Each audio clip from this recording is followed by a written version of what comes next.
we've all actually, LJ, you were the longest, having advertised you were going to be just 4 minutes. So we have a bit of catching up to do. Warm it to me. This next session is all about how we can use the social media. So hopefully we can now start to plug in with some really practical ideas. And Facebook is first. I'm sure you'll be pleased to see that. So we're going to whiz through some of this. If you're already doing these things, you can kind of nod and say, yes, we've already got that, yes, we know about that.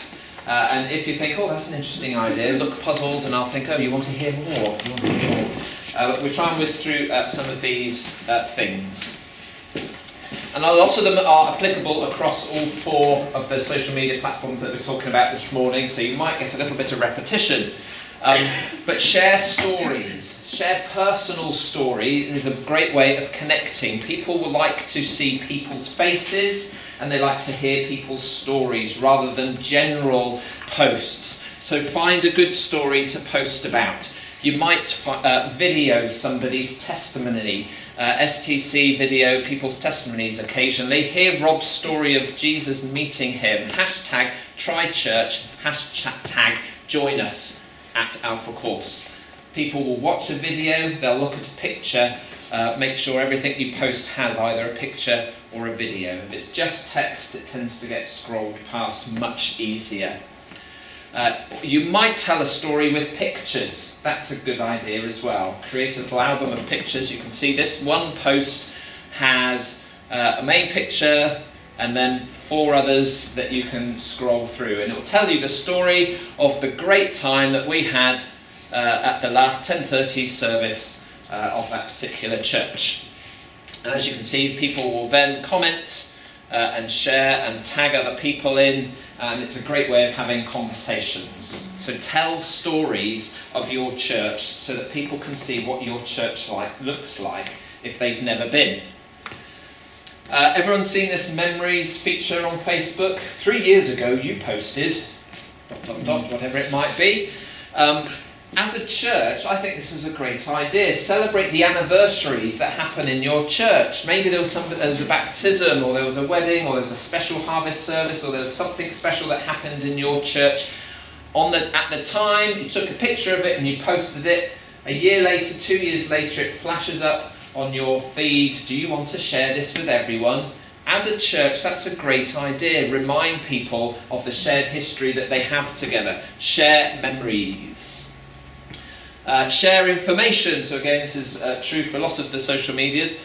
This is a page for St John's Harborne Church. This is their main Facebook page. On it, you can see how many people already like and follow it. You'll see if any of your friends like or follow that page. You also see the address of the place, a phone number. You can contact them immediately, send a message. What time are they open? It's a helpful alternative to a website. If you don't want to invest in a website of your own for your church, then have at least a Facebook page, because you can get loads of information on it and use it as a website. Share information, so things that happen on the inside of your church, take pictures of it, tell the story and share what is happening. So for people who haven't been to church on Sunday at this particular church, you'll have missed that we have a new youth worker who was prayed for in the service. So share that information, because people who weren't at your church on that Sunday won't know about it. Share information. Where have the gates gone to the church? The gates of the church have gone. If that's true for your church, tell people why the gates of the church have gone. This church says, some of you may notice that the lich gates have been removed. Don't panic, they're being restored. Tell people what's going on, and then everyone feels a little bit more in the loop. Just going to ask a question, like you said, about you could maybe use Facebook instead of a website, and I've seen churches that do that. But if you tend to then try and find the church, it will say you need to log in to see more. So that's fine, because I'm on Facebook. But if you've got somebody with as a page, is that true? Yeah. That's what has sometimes happened. You think on Facebook you'd have a... But they must have made their church page presumably then private rather than public. It's a settings thing. Would you need to Yeah, set it's it more of a public settings thing? thing. You can. I don't know why you would have a Okay. private page so much, but yes, if it was a public page, should be able to view it without. But the church needs to make it public if they're going to use it that way, is what I was thinking. Because some of them, I think, good point. But remember, 80% of people have a Facebook account of the age that you might be reaching. But yes, you might well find that some places haven't got their settings right, or you might have limited clickable navigation through it if actually you're not signed up to Facebook. You might have two. One a closed group, They one a might do, public. yeah. Yes, churches have different groups, and have prayer groups that are private groups, or a group that's for everyone who likes to walk in the church or whatever, and that can be a public group, and then you have a page as well, so you can have a number of different things. So share information. This example is talking about a sermon series that this church is on. So again, if you have a sermon series that's either coming up or happening, tell your Facebook audience about it. People who are browsing, and we just saw from, I think it was LJ's Twitter example, that if one person likes your page and they share it, but they've got 500 friends of their own, all those friends might see that post as well. News about your church could get out to a massive audience. So if we're not posting information, stories, things like this, nobody will ever see. What if the roads are closed around you because there's a fun run coming on? Let people know. Be a public service announcement on the Thursday or the Friday before a Sunday if you know something's happening. Just post. Share events. Has anyone shared an event on Facebook?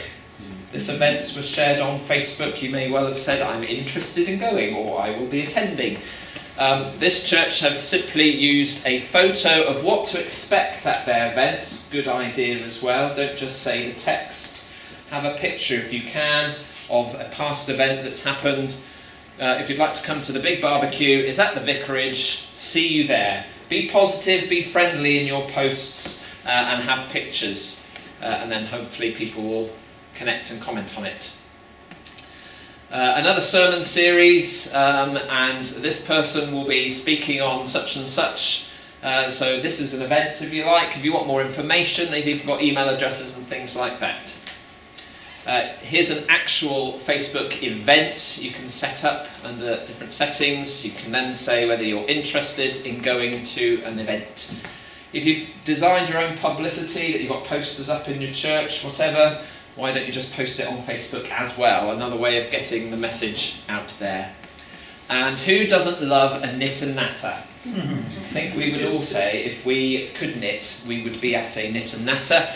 Here's a church that has loads of pictures all in one. Another nice idea, if you think you're limited to just one picture, get a piece of software or an app that will put lots of pictures into just one image so that you control what is seen on Facebook. So we've got 16 pictures there of knit and natter, the life of knit and natter. Come. So it's a warm invitation. And you'll see there somebody at the bottom has tagged somebody else in. Alison has tagged maybe her sister Hilary. Shall we go? And it's a great way of inviting people. And harvest supper. So rather than just saying that there's a harvest festival service, find a picture. It's barely related, but I stopped and read this one because it's Charlie Brown and Snoopy. Well, is there a copyright issue? It just... We'll talk about copyright on another morning. Yes, there's obvious copyright issues.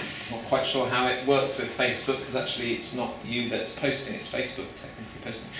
Anyway, so use headlines is my next point.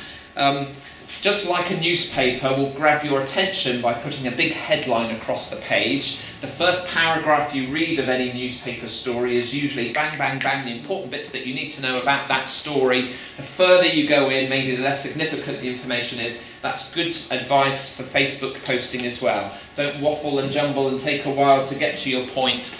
And even, I like to sometimes think, oh, I wish I could just make the text that I'm using like bold or bigger. You can't change that text, but you can change what goes in an image. So create your own headline in a picture. So they've got a picture within a picture because they wanted to create this headline eye-catcher. Great idea. So can you only put one picture on? You can add extra pictures, but Facebook will decide how it displays them. If there's 2, it tends to split them down the middle, doesn't it? And you have 2 next to each other. If there's 3, there's 1 at the top and then 2. So if you want to lay it out the way you want it. So yeah, Facebook will push it into a way you can decide. If you just do it in one image, you can design that space in your own way. So that's a helpful thing to do. Again, on headlines, you see what this one has done. Prophetic artwork happening tomorrow. That's a headline.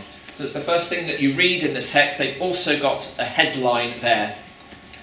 And one more example of headlines. Bradshaw Walkers, Branwell sponsored walk. It's a headline. They've just put that on the first line. And it's all about a walking group that's raised money. And so what better image to say, oh look, actually, I didn't know they had a walking group. I'd like to belong to them. Oh, look at the people in that walking group. Oh, I know him. Suddenly you can connect with more people if you think about how you're posting that.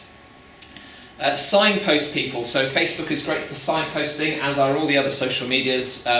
You'll see in this particular post, they have had somebody write a guest blog on their website. So they are signposting people to their main website. This church does have a website. They use Facebook to direct traffic over to it. So if you have a website and you're posting other content, you can use Facebook and everything else, all these other social medias, to say, go over to our website. We've got great new content over there. This one is signposting people to an email sign-up. So if you have MailChimp, or if you have an email list for notices or things like that, you could post the link to how to sign up for that emailing on your Facebook. So this example is MailChimp. You have MailChimp. How are you going to get new people to subscribe to your MailChimp? Pop it on Facebook. Live video, we tried it earlier, and this church, by the look of it, live streams all their, I think, Sunday evening services. They've even got a clever bit of software that puts the slides up in that top corner, which is really going to the next level stuff right there. But it's live video. Why is live video good? Well, if you're not there, if you're ill, if you're housebound, if you have a sort of fringe network of people connected to your church who wouldn't want to go into church or can't go into church or on holiday or whatever, they could still be sitting at home with a laptop open and be there with you. What a wonderful way for people to have a nosy in your church without having to commit to going, which is a huge step, as we always talk about. But if people can see what it's like, they might well get there. Mike, I just say, with that one, you could have an area in your church where if you don't want to be on live, you could go. Very good. Yeah. I personally wouldn't. Yeah, you wouldn't want the back of your head necessarily in the shot. Yeah, or I'm crying or whatever. I actually. Right. Yes. Really You'd have to think about ministry really times and important, different things like that. People's sensitivities, absolutely. Yeah. You might just decide that you've got a camera just on the front speaker. I don't know. Maybe they've got several camera angles that they fade between, because it looks like they've got quite a setup there. Increased giving. Anyone ever thought of using Facebook to point people towards donation pages on your website, or please give? This is a very friendly, non-pushy way of encouraging people to give. Did you miss Thanksgiving Sunday? Well, you can still give. Here's the link to our website page. Thank you. Be polite on Facebook. Be friendly. Don't be pushy. Don't say, oh, we're £5,000 short of what we needed. We're not going to be able to do this, and we're not going to be able to. People have got to give. It's about time people started to give in this church. Those kind of messages will make people run away. A warm, friendly thank you. We are thankful if you give. Please give. Recruitment is nearly my last point. Again, very friendly. Hey, friends. We are on the lookout for volunteers at our Lights Party. Contact Diana. There's her email address. There's the sign-up page on their website. But most importantly, here's the image of what you might be helping with. How could you refuse to help with such a lovely group of children and grown-ups smiling, enjoying themselves, eating sandwiches and things? So think about the messages that you're putting onto Facebook to get the results that you want. Maybe you're after musicians in your music band at church. Rather than saying, we need instrumentalists, we need who can play the trumpet, we need people in services, put a friendly, positive, pictured notice on your social media. that will draw people in. And the last thing on this particular slide is reviews. If you have a page set up for your church, a Facebook page, then it often has a feature that says reviews. And let's face it, if you're ever on Amazon or if you're ever on eBay, you tend to look at the reviews to see if actually the product is as good as you need it to be. Is this church as good as you need it to be? What do people say about this church? Create community. Facebook is a great thing to create community, bigger than the people who come to your church. There's some points, running out of time, so I'm not going to go through them all. All these points that we're going through in this session are on handouts that you can have as well. But it's always good to write things down as well. Build a following so that the more people who are connected to your page and to your Facebook groups, the more people will be exposed to it because their friends will connect and whatever. So if you ask people to share your contents as well, say please share this, this is a great thing, you'll soon build a following. Tagging people is good to build a following. You can check in to churches, that's another way of people saying I'm at St Wherever's this morning, and all their friends now see where that person is. You might even want to give incentives for people to like and engage in your Facebook group or page.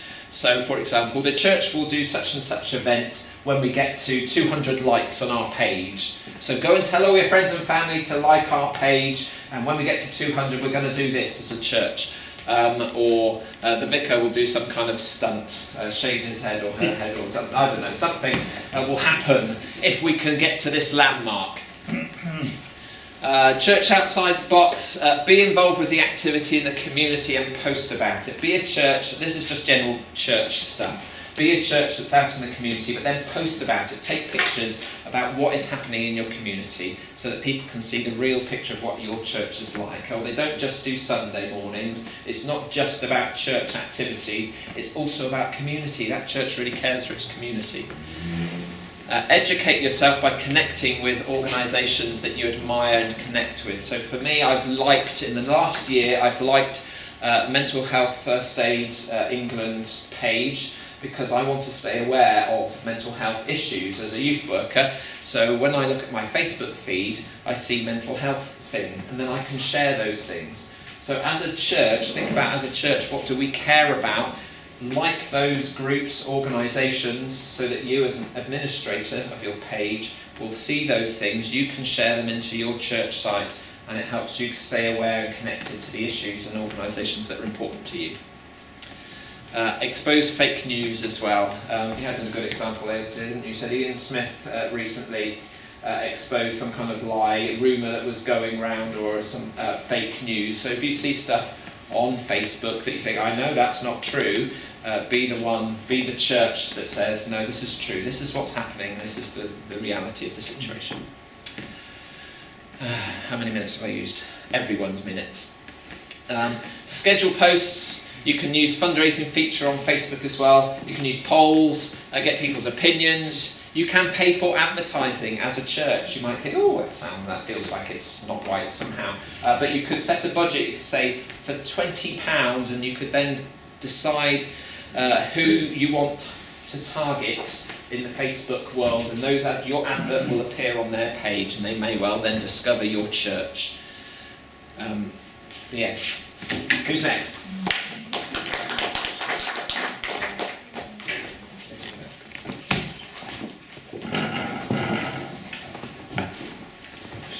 Oh, we're on. So, we're now. So I'm YouTubing again. We know that video is massively popular. We've gone through the stats, etc. By 2021, 80% of the internet will be video, etc. But why is that the case? So why do people like watching videos? I'm thinking about here. Picture worth 1,000 words. I think that's definitely true. So what do you think a video's worth? 20 billion words or something. Brain processes 60,000 times faster than text. 93% communication non-verbal, so people like looking at body language and faces rather than text so much. Before reading any text, 60% of people will watch a video if it's available. So video, very important, very important. And I think this is a biggie. Oral communication is much older than written communication. So, you know, storytelling, like Mike was saying, is really important. In the old days, you didn't give somebody a letter or a book, you gave them, somebody just told them the story, what was going on, what the news was. Particularly with Bible stories, that's how we communicated the Bible.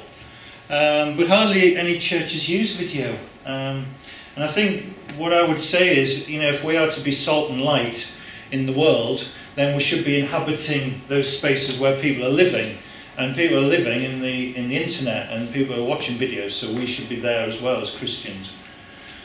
The power of video, quickly rush through this, not much to say, but you can see again it's powerful. 44%, that's nearly half of adults in Great Britain watch online videos every day, so we should be in that world. Loads of other alternatives. I just thought I would talk through what the benefits of YouTube are over all those alternatives. So it's free. There are no limits on how much video you can put up. You don't need an account to view. You do need an account to post videos. There's lots of tools associated with YouTube, editing tools that you don't always get with other alternatives. YouTube is generally compatible with so many other websites, web authoring, social media, and I'm not saying don't use anything else. Vimeo I would certainly recommend, really good, but YouTube's the big one, the one that's compatible, the one that they spend a lot of time developing and lots of tools for.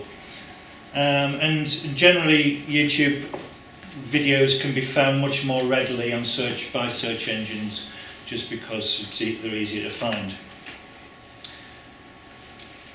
Some top tips. We're actually getting into some useful stuff here. So really keep your videos short. Yeah, sermons are okay because people expect it's going to be 20 minutes to an hour or whatever. But the average diocese view time is 5 minutes, and 20% of people turn off if they're not engaged in the first 10 seconds, particularly on social media. That is true. Make the intro super quick. Don't do a great long 3-minute intro with flashing images and loads of titles. People just like switch off. So engage them straight away. You notice on TV programs now, they don't have any credit. Some of them don't have any credits. They just get straight into the action. Oh right, I'm hooked. Fine. There's no introduction. There's no titles. Straight in. And a lot of them have the titles a bit further down the line if they need them. So make it quick. Good quality audio is much more important than good quality video, I would suggest. Some people would argue that if you are in the kitchen making something, you'd be watching a video, if the audio is rubbish, it just won't work. Whereas if the video's a little bit amateurish, not so much of a problem, I would say. So spend money and time on good audio. Be relation, tell stories. We said that. LJ's told me to emphasise this hugely. It's got to be mobile phones on landscape, not portrait, ideally, unless you're working in some particular format. But better to share videos on your mobile phone, landscape. Keep editing to a minimum. Adobe Clip I've talked about, there's a little video on it. Adobe Premiere Clip is a fun tool that makes it super easy to use your iPhone and iPad to create videos right where your media is, which is on your mobile device. When you launch Premiere Clip, you'll first see your existing projects. There's already a couple here. You can also swipe to the right to see projects in the community video feed. Here you can find inspiration and see what other Clip users are creating. I won't go through all that clip just because it's takes a little bit of time, but basically Adobe Premiere Clip is a really good one on if you're using mobile phones and editing on your mobile phone. Really quick, really easy to add titles, make it look good, and obviously reducing the amount of editing on any video is really important, because if it takes half a day to edit or longer, it's going to be much less used and much less versatile and flexible. These, as I mentioned in the intro earlier, these are the sort of things that we can use video for in church. I think this is where we're starting to get practical here. So I can say a little bit about these, grab this down a little bit. So church news, really good for, you know, keeping to the point, making it limited in time, and for people who aren't there. Stories and testimonies, really great for just communicating those stories about people in your church. Sermons and messages, we know why you would use that. Mission partner reports, really good for engaging people and keeping that connection with important partners out that you're supporting in the world. Interviews are a good way to to help people present information. So you're interviewing them, they don't have to remember as much, they don't have to be BBC quality presenters. It's much easier to be able to get information across using an interview. Church tour, as I said earlier, church tourism is going up, and some people who, before they come to your church, will maybe want to know a little bit about the surroundings and what it's like, the style of worship or the style of the church. So video is a great way to do that. Promos for groups and events that are coming up. Maybe in worship, our church does people record worship songs and use video on Vimeo particularly to promote those and just to help people worship at home. And training sessions, so once you've done a training session like today, it's come and it's gone. If you weren't there, you missed it. Whereas if you record it on video, then you've got it forevermore, and you can put it on your website. People who weren't there or people who forgot what you said can revisit it and have a look. So all those uses, and you're probably thinking of other uses of video. So we're now getting into how we can use YouTube. So you need a Google account, but to set up a brand account, that means you can have multiple managers. You don't really want to be using the same login details for everybody. And you can create as many channels as you like. So you could have a youth channel, for instance. You could have a main church channel. And again, as Mike said, invite people to share and subscribe. It's not so important on YouTube because you can share your videos on lots of different mediums, on other social media, on your website, on news bulletins. But it's good to have a good following on your channel. Be careful with privacy settings. Make sure that you're not showing things that you haven't got permission to, or you can have closed groups, you can have them public, and they're all in those settings there. Use tags so they make it easier to find, and use very clear headings and where it was and maybe the date. There are lots of editing features in YouTube. You can edit the settings, obviously the titles and the tags and everything, but you can blur faces, like we were hearing earlier. Maybe people don't want to be on a video, you can ask permission, but there's tools to be able to blur people's faces out if you need to. You can top and tail and trim within YouTube itself. You don't have to use expensive video editing tools. You can add audio, so you can overlay the music or like a file, voiceover file. You can add links, so within the video you can click on a video and go somewhere else. You can also add subtitles, just a little bit more about subtitles. YouTube automatically brings in what it thinks the person on the video is saying. Oh, Giles, can you remember that funny thing about somebody, the YouTuber On the messed up the subtitles. subtitle. It was Leonard Norwood, I think. He'd filmed an interview with his phone. It was really good, and he'd done it in it was like a natter group, something like that. And his narration said, "I've come here to talk to the old ladies," and YouTube interpreted it in a subtitle, "I've come here to torture old ladies." It was really funny. So- leaving actually, because it was that good. So the automatic subtitles can be embarrassing. So what you can do is just get them to do the automatic ones and then go in and edit them so that you get the grammar right, you get the general sense correct, and that's a much quicker way than typing it out yourself or getting a script and uploading that. Free music, really great stuff. There's loads of free music, and we were talking about copyright earlier. Well, these are copyright free. You can use bits of music, and you can search by genre and tempo and that sort of thing. You can also add sound effects, cow mooing or the lawnmower in the background or whatever you want to add. You can basically use any piece of music you like, Gangnam Style or whatever. If you want to add that to a video, you can. But be careful, because they will throw adverts in more than likely, because it's monetized if you're using commercial music. But just check the policies. Elton John doesn't allow you to do that, but Gangnam Guy probably does. And embedding and linking, this is the last one that we're doing. So yeah, just about the embed codes. If you don't know what that is, that's okay, but it's basically a way of dropping in the video into your web page.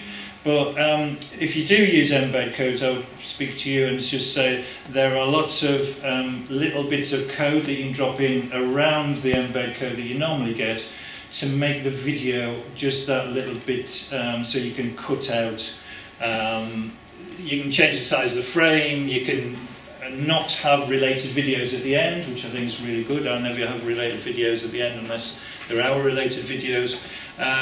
You can knock out the player controls, you can loop it, and you can do start and end times of the video. So all useful little bits of code that you can use. And sharing on social media, I would say don't use YouTube links, actually upload the video direct from the MP4 or whatever you've got directly into Facebook or directly into Twitter. It just plays better. And actually Facebook and YouTube don't like each other, so they don't really make it as easy as possible for that to happen in a nice way. I'm done.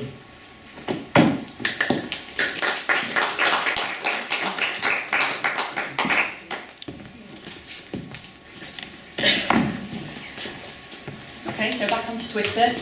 So assuming that you have a Twitter, you've decided Twitter is a platform for you, this is going to go through about getting started, how you can use some of those features to get going on it. First, I'm asking you to ask yourself, what do you want to gain from using Twitter? And a basic thing to think of that is whether you are using Twitter as an individual and your profile as an individual, or whether you're using it as a church, parish or mission partnership, because some of these questions that are on the screen here may change a little depending on which that is. So if you've got a profile on there, first just tick the basics. Make sure you've got 2 good photos, a photo for the profile, a photo for the banner image. Make sure you've filled your biography in. Make sure you've put a website in if you've got one, because people, when they're looking, if they're going to follow you or not, will look at that and they will start to assess whether you've got a credible account or not from that. So once you've decided a few of these questions, maybe, so for example, promote a fundraising event. If you want to promote a fundraising event on Twitter, it may be worthwhile looking to see if whoever's doing that with you, so if it's a Christian Aid event or a Macmillan Coffee Morning event, are they on Twitter? You can follow them, it would make an obvious choice. So when you start finding people to follow, you enter other networks at that point, and that starts to make it a little easier. So some examples could be for you, local councils, parish councils are quite active, other local charities, small businesses, maybe in your community. It's difficult for you to get followers without plugging into your local network, because that's ultimately where you want to be. So even though Twitter is probably more global than a lot of the others we're going to talk about, you can still get really into those local networks. So once you've found some people to follow, some quick wins to get really active on Twitter. We're not talking about doing your own tweets just yet. These are quicker than that. Find other conversations that you're interested in using hashtags. Retweet others with a comment. If you don't know how to do any of these, we can look at these in a little bit when you're doing the practical. Like a tweet or reply to a tweet. So a very quick example there on the screen, if you can see it there. This is a tweet that was issued by a lady who went into Sheffield Cathedral. She saw the World War I memorial that they've got there temporarily and took a picture and tweeted it. She obviously knows what she's doing on Twitter because she managed to do some really good hashtags. And the one there is hashtag Sheffield Cathedral, hashtag World War I, hashtag World War I Centenary. The cathedral will in the background have set up something that picks up anything they're tagged in, so that's how they knew that was there. And they've just simply retweeted it. That's a really quick 1 second win on Twitter for the cathedral. So I thought we might mention the hashtag a little more. Now I know Instagram is pretty hot, if not almost better on hashtags now, but Twitter is where it really began. So this is some examples here. You can use hashtags to help with conversations, find conversations, or help people follow you. So there's some nice examples. A couple that we've created as a diocese. So Dev Day 18 was created for the development day we had on the 6th of October. So anybody who was tweeting there during the day could tag it with that we'd suggested, and it made it easier to plug into the network for others to follow, for us to follow as a diocese in terms of whether that hashtag worked or not and what people were saying. A few others that are very popular at the minute on this week. So PMQs is a great one. If you just type that into Twitter, you'll find any tweets that are tagged with that. And a lot of the mainstream news agencies would use ones like this as well. It's not just user-created, really. And Follow the Star, again, is one that the national team in Church House in Westminster are going to start using for the National Code-Free Christmas campaign this year, so that's going to be a big one that's pushed out. And one at the bottom again that's been quite personal this week is World Mental Health Day. So on that day, particularly a lot of parishes, I did notice a lot of churches did use this in a signposting way to tag into that and say, if you are looking for mental health support in your local community, go here, and then they put links in. So that's a really easy way of plugging into that. So, sorry, so if I click on someone's tweet on one of their hashtags, what does that actually do? What do I see next? If you click on the hashtag, so if you click on the hashtag, you will see just like a timeline of all other tweets that are using that hashtag, and it's generally ordered in. Right. It'll be almost in seconds. So if somebody's just as you're viewing that, as other people would tweet with that hashtag, it would come at the top and it would just go down like that. So if you're thinking of putting a hashtag on, because people just make them up, don't they? Yeah. You could actually be tagging to something which you didn't actually intend to tag to. Yeah, you've got to be careful, and that's what we're sort of saying. So yes, you do have to be careful. You do need to do your research on them, certainly. So I'm suggesting some useful ones that you could look at and you could use now. These are in our area. So these three here are all set up. Doncaster is great, Rotherham is wonderful, Sheffield is super. So sorry if there's anybody from Goole, I don't think you've got one.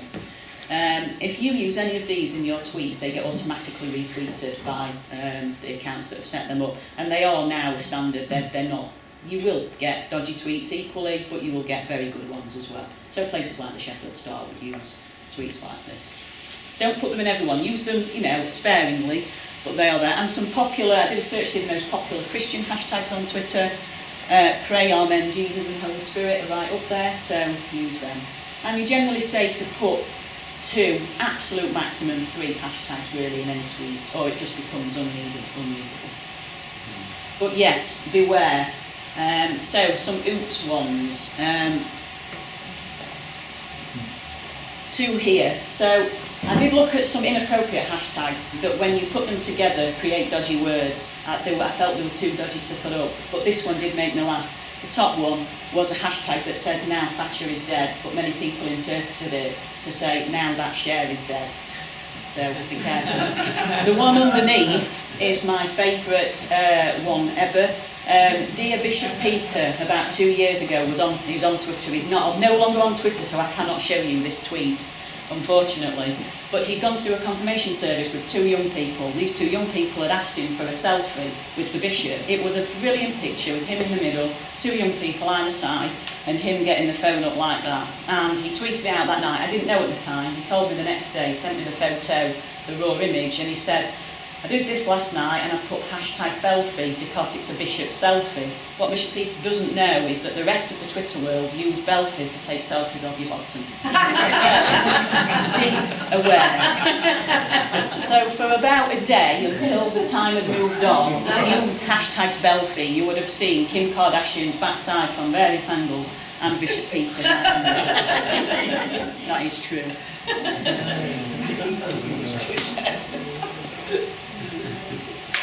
So you've retweeted others, you've followed some conversations. Now you need to create your own tweets as well. And here's some features that you can use to create tweets. Far simpler than Facebook, there aren't as many features. The top one there, tag others. So everybody's got a tag. If you've got somebody like Bishop Pete, our very own Bishop of Sheffield, Bishop Pete Wilcox, coming to your service, tag him. He is a prolific Twitter user. Just do your research on that. Ask the person that you've got coming in if they have a Twitter handle. Bishop Pete's dear wife Kathy is also a prolific Twitter user. It's quite likely you'd get 2 retweets to a lot of people from doing that. It also helps build relationships. Don't underestimate how relationships can really be built by doing this sort of thing on Twitter. You can put pictures in. If you upload pictures directly to Twitter, Twitter will optimise them to display that way. A tweet with a photo in has an engagement far greater than just text or anything else. I think they say it's 94% more likely to get interaction if you have got a photograph in there. But don't use stock images and don't use poor quality ones. There's no excuse for it now with what good cameras we've got on phones. You can use video, so you can link YouTube links straight to videos that you might have done on YouTube. Twitter has its own native video app, which means if you film it, if you either upload it directly as a video to Twitter or film it through Twitter, it will play in the timeline automatically. Nothing else will, it would just show as a link. So that is worth thinking about. And Periscope is an addition to Twitter, which is similar to Facebook Live. It means you can live stream videos of anything that's happening, services and whatever. You can live stream over Periscope. I think that's started to die a little now with Facebook Live, but it is an option. You can also put in a tweet links to articles, websites and YouTube. So just start tagging, if you've got a website, start tagging the blogs that you might have on there, or any audio of sermons that you've uploaded. You can ask polls on Twitter, which is a really simple way to do it. So you could start a conversation. It could even be something really simple and fun. In your local community, what's your favourite park in the community, or anything like that. You could do some really quick polls just to try and get people drawn in. Because you've got to be careful about your characters on Twitter, if you put links in, you do need to shorten them. Twitter will do that automatically. However, if you use another third-party app like Bitly, you could use the same link across platforms then, whereas if you just let Twitter do it for you, it will only do it for Twitter. So that is worth thinking about, and Bitly is a free service. GIFs. Do you all know what a GIF is? Stands for Graphic Interchange Format. It's a series of basically stills that are put together to do a really quick little video as such. So I'm going to give Jason a big nod here, because Jason's finest moment in my 4 years in the diocese is now on the screen.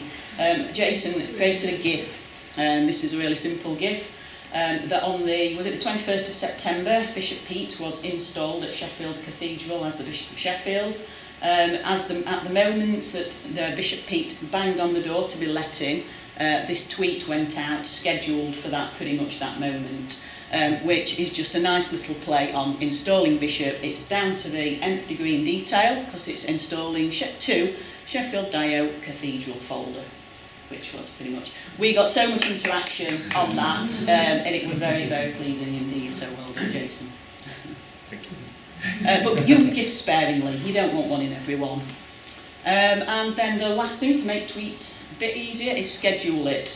Within Twitter itself, you can schedule any tweet to go out at any moment you want it to. So my suggestion there is if somebody's written a sermon and you know it's going to go out and you're going to read it at 11 o'clock on Sunday morning, why not on the Saturday schedule a little quote from it to go out at the same time or an hour after when you know it's been delivered. You don't even have to mess with it on the day now. So a few more suggestions how your church could use Twitter. Live updates, why not give them a hashtag to follow live updates of services or any events that you're involved in. Make announcements, make sure you put your weekly news sheets, any parish magazines, any blogs that you might do, any audio that you upload, make sure you announce that that's now out there. Recognition, if you've got volunteers, you can put pictures of them, take a picture of them, upload them to Twitter. Maybe they've got a Twitter account as well, and people do really like that. People do use Twitter to ask people, this is a really common one, people use Twitter to ask people to pray, and the national team in Westminster have used this a lot.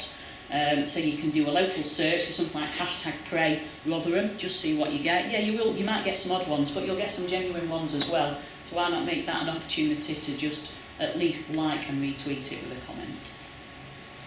Sermon quotes we've already mentioned, and scripture verses. This is a really common one because this is easily able to do on a schedule system. So you could have a nice graphic with a scripture verse over it that's relevant to what you're looking at that week and schedule it to go out, and it looks really nice. And there's an example of how you can do that. Very simple. Some third-party apps that can help you with Twitter. We're not going to have time to look at these today really, but again, do ask us if you want to know more. All of these are free. They do have paid-for bits of them, but they are all free. So Hootsuite looks across all the platforms. You can integrate that with Facebook and Instagram as well. But the more accounts you put on it, you will still have to pay. TweetDeck allows you to look at multiple Twitter accounts and schedule. Tweetcaster's the same, but that TweetDeck doesn't work on a mobile. Tweetcaster does. And Adobe Spark and Canva are easy ways of editing photos. You basically upload your photo in, pick what social media platform you want it to appear on, and it automatically resizes it for that platform. So you can even, I use it a lot to shoot off. I'll do one Facebook, one Twitter, one Instagram, and then just upload them one by one after that. So I'm not going to show you the examples now because I want to keep on time, but later on, if you want to look more particularly at Twitter, there's a few examples I've got here that are really nice. In fact, do they play automatically? Yeah, videos. Oh, I'll go quick through them then, yeah. So this is the first one. This is an example of really good branding, just because they use the colours so well throughout the timeline.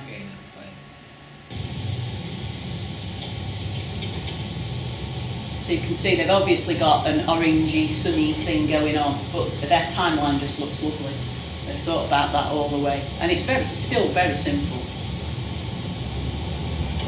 What is the timeline? Is that what people look at? Yeah, this is their tweet timeline, just theirs.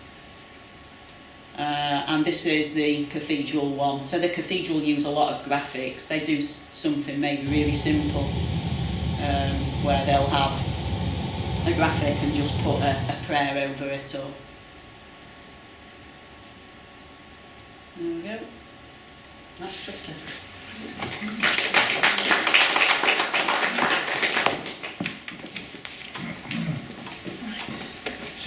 There we go, I've taken my cumbersome board off but left my socks on because it's a little bit chilly.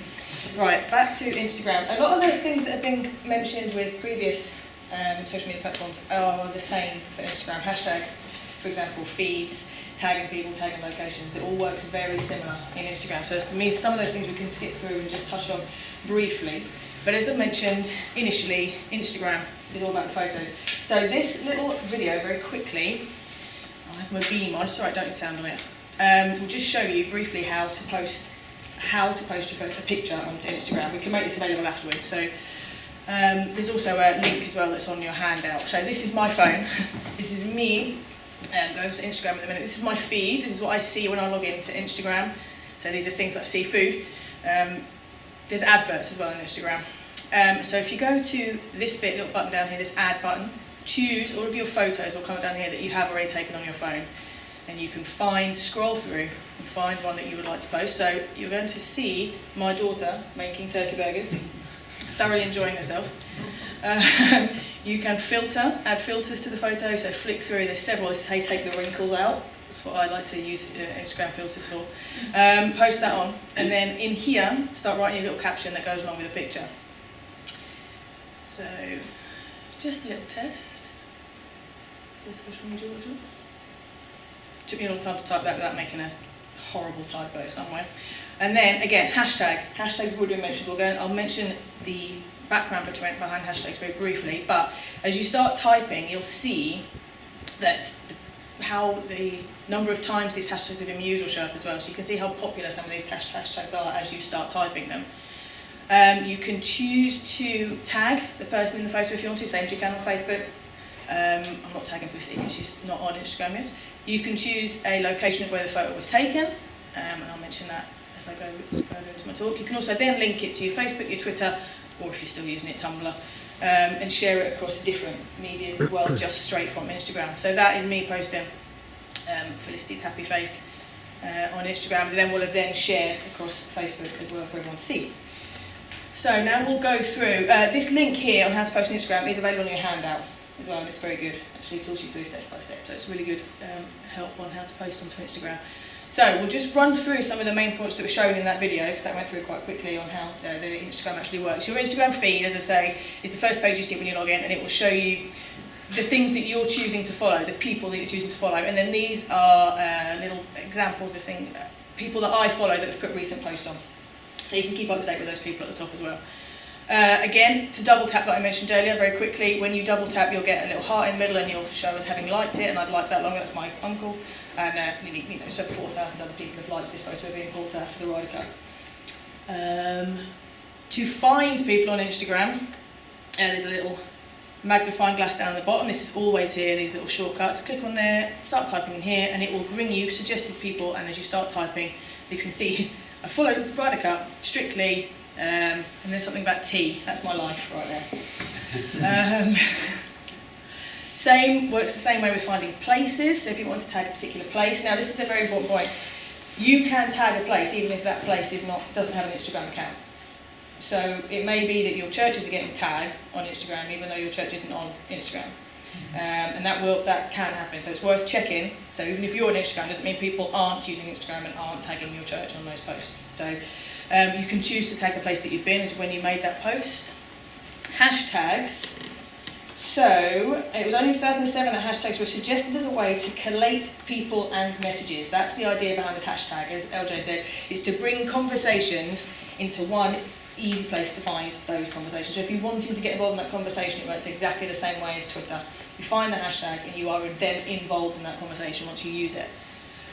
Some examples, again as LJ did, of hashtags that are used. Church, hashtag church, showing videos, photos of wonderful buildings. There's 23 million posts on Instagram already using the hashtag church. So weddings, again, that's a lovely one. You can share some lovely imagery from weddings. It's a great reason to use Instagram to share photos of weddings at your churches or your parishes. It's a really nice way to share those good news pictures. Hashtag God, 31 million posts. Faith, love, has 1.4 billion posts already, just the hashtag love. So this is just really to show the number of people that are using this medium and they're sharing messages and sharing things that you can get involved in. Right, so how can you use Instagram? Really, Instagram is about sharing good news and sharing positive messages and sharing happy, lovely imagery. So, Justin Welby's in on that, so he shares images like this. And again, these are things created probably in Adobe Spark or other, you can create, you don't have to just take a photo, there are other ways you can create images that you can share on Instagram. So these can be retweeted. Not retweeted, goodness me. Oh, reposted on Instagram. Right. Messages of love and life. Again, these are things like you never know who's sharing encouragement with the Instagram community. You never see who might take no in your community. Who could see this and you could take a positive message from this and you could use this in their life and set up their day taking this positive affirmation and believing in themselves as they go through the day. So it's about sharing and lifting up the people that are around you with sharing positive messages through Instagram. I mean, the hashtag rule is probably broken on this one because there might be about 50. So let's not cover that one too much. Church Army, they share a lot on social media, but particularly on Instagram as well. And again, this is a photo, and this is a true. These would be true statements taken from these people and shared real life messages. Sharing good news. The royal family are on it. Let's skip through a bit quickly that last one. But this is actually, well, I don't think the Queen's actually pressing the button, but it is a verified account because it has a little blue tick. So that's how you know that you're following the right people. Same thing works on Twitter. So they're on it and they share quite a bit. Some good news recently shared through Instagram with the baby. So yeah. Sharing beautiful buildings. I mean, this is a lovely photo. Church of England sharing. That's stunning. You know, so you can share these beautiful photos of your buildings and your parishes and your people. It doesn't have to be drone photos, but it can be beautiful imagery. The inside of Westminster Abbey, this is on National Poets Day. There's ways you can get involved in all these of the day. It's about 5 different days for every day of the year, so it depends which one you want to get on, which bandwagon you want to jump on. But National Poets Day, it's the Poets' Corner, which is the burial place or memorial to Chaucer, Shakespeare, Wilde and Austen, to name just a few. So again, sharing places that people probably might not have heard of or then might choose to visit. You know, so this, you can engage with people. They do this every day, Church of England, so it's another way of getting in front of people in the morning. You can choose to follow this and follow the hashtag that goes with it. Families, toddlers, sharing lovely, happy, smiley faces again. Putting faces to the people that are in the church, so I kind of demystify it a little bit, making it people are able to connect with these images and these happy, smiling faces. Again, I'm not sure that the Pope is pressing the button, much like the Queen, but Pope does have an account and does share photos from inside the Vatican, so they're lovely, again, to just kind of break down those barriers and reduce the gap and bring people closer together. Sharing events and encouraging visits. Same with all the other people. I mean, you can't put events, it doesn't have an event, but you can't create an events page on Facebook, like you can on Facebook, sorry. But you can share your posters and you can share adverts that you might have created using other, like Adobe Spark or whatever. You might recognise some faces, yes, that's me. This is shared from an event. We also shared the hashtag DevDay18 because you can do the same thing with Instagram as you can through Twitter. So they all those two at least marry together very nicely. And Alan photo bonders, and then we had to do it again without a minute. Again, this is a very recent Instagram post from the Centenary Project who I work for, sharing an event to reach young people and families. It's so cute. So it's a photo from christening. So it's just lovely, happy. I keep saying it, but it is. That's what Instagram's for. It's for sharing nice things. Hashtags, 125 million views each day. Here's some examples. I'll just go through them quickly. I haven't got photos for each one. But Monday Motivation is a really nice one to get involved in if you want to get on a hashtag train. Monday Motivation is a very good one. It's the Church Army example. Transformation Tuesday, mostly with Transformation Tuesday you will see people's physical transformations, weight loss or whatever, but you can use it for church transformations. You know, preparing for a wedding or if you're doing the garden or whatever. So there's other ways you can get in on that one. Wellness Wednesday, that's a mental health one. Thankful Thursday, Feel Good Friday, Saturday morning and Sunday Fun Day. I've got like an idea of. These are all on your handout as well, so don't worry about writing them down. So, just some examples then, very quickly, to finish off with the Cathedral. Again, as well as being very active on Facebook and on Twitter, they have excellent pages across all social media. They are on Instagram as well, and they're regularly sharing photos of Canon Keith with alcohol. If that's not a common recurrence.